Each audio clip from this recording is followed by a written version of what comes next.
直情我自己有個朋友啫嘛，佢有個老婆係唔靚嘅，係好唔靚嘅。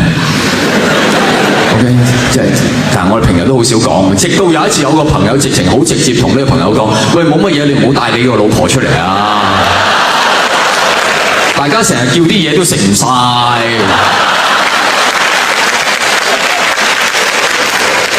你老婆真係好鬼醜樣，邊個？你即係唔講你唔好嗌出嚟啦！即係佢話。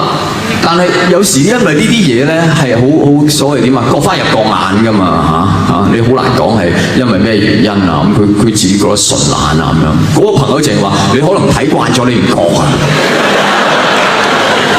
佢之前唔覺嘅，真係呢個朋友，俾佢咁講完咧，佢就開始覺得自己個老婆好唔順眼。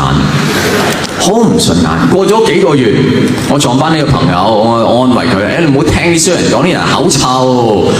冇問題啦，而家，命運啊真係。不過慣咗唔覺啦，真係可以慣咗唔覺嘅咩？得，我而家慣咗望我老婆，望歪少少，佢唔覺。